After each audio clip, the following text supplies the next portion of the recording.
Сәлеметсіздер ме достар, қалайсыздар? Менің есімім Жанерке, менің каналыма қош келдіңіздер.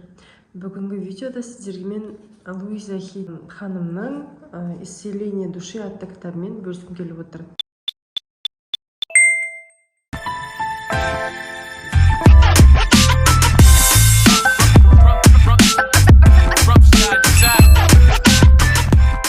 Бұл екінші кітап, бірінші кітабы мен «Исцеление тела» деген кітапты оқығам жазда. Өте керемет кітап.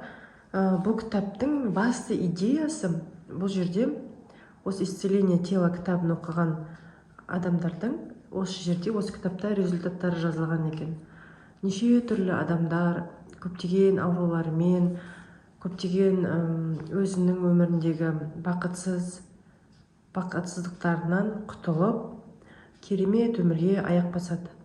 Осы Луиза Хей ханымның аффирмацияларын айтып, оның тренингтерін қарап, өмірлерін өзгертіп жатыр екен. 70% адамдардың өмірлері, оқиғаларын жазған.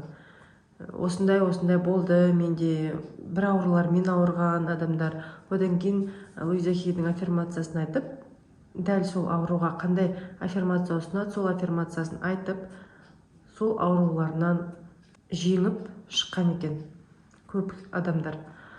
Кейбір адамдар бақытсыз өмірлерін тоқтатып, осы аффирмациялар айту арқылы именно өзіне қажет өмірлерін өзгерткен.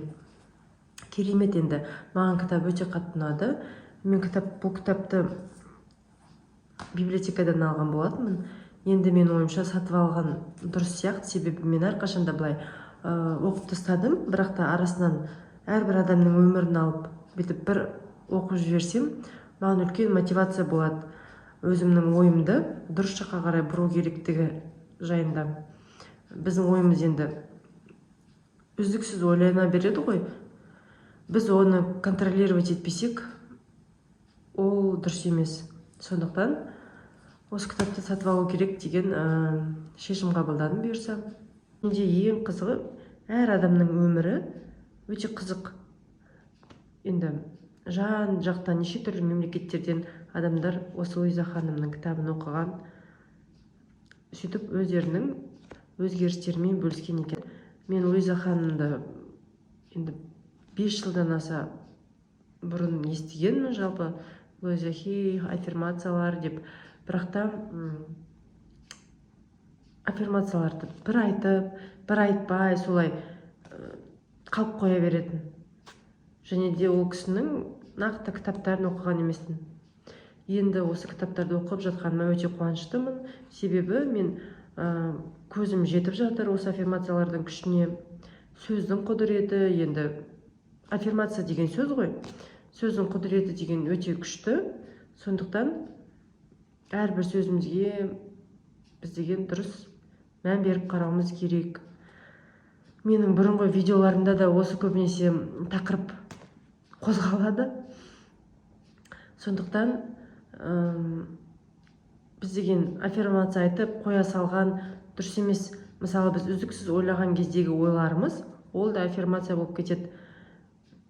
Мен шаршап тұрмын, мен қазіргі состояние, мысалы, или біреу маған бірдеме деді деп еңсеміз түсіп, біз ойымызда не ойлаймыз, соның бәрі аффирмация болып кете береді. Сондықтан бұл жерде ондай ойлармен өмірді өзгерту өте қиын. Жердегі басты идеяны айтып өткім келді. Қалай аурулардан құтылуға болады. Мысалы, мен осы кітапты оқыған кезде, мәссаған осы кітапты барлығына кеңес ету керек деп ойладым. Себебі көптеген адамдар, енді жақындарымыз да бар ғой, қандай неше түрлі аурулармен ауырады, бірақ та дәрі ішіп, жаңағы емделіп жатады, кейбіреулері емделе алмай жатады. Сондықтан мен ойладым да, осы аффирмация айтып адамдар жазылып кетіп жатса, не деген керемет деп. Өзімде осы аффирмация арқылы өзім ауырған гайморитімді де байқап көрейінші деп жатырмын. Осы Луиза Хейдің техникасы арқылы, жаңағы аффирмациялары арқылы адамдар қалай өзгерді, солай мен де істеп көрейін деп, көзімді жеткізейін деп. Сол сіздерге барлықтарыңызға сәттілік тілеймін. Осы Луиза Хейдің шығармашылығын оқыңыздар, тыңдаңыздар. Неде ютубта аудиокнигалар да көп. Мен де аудиокнигасын жазайын десем, қазақшаға аудару кішкене қиындау болып жатыр. Себебі енді мен переводчик болмағасын қиындау. Орысша оқиын деп те ойладым. Көреміз енді. Былайынша аффирмацияларым қазақшаға аударып видео жіберген болатынмын алдында. Тыңдаңыздар. Орысша да салып жіберем видео. Сондықтан мен видеоларымды қараңыздар. Маған қолдау білдіріп, лайк, подписка жасап кетіңіздер. Ол маған өте маңызды. Рахмет сіздерге. Сау болыңыздар.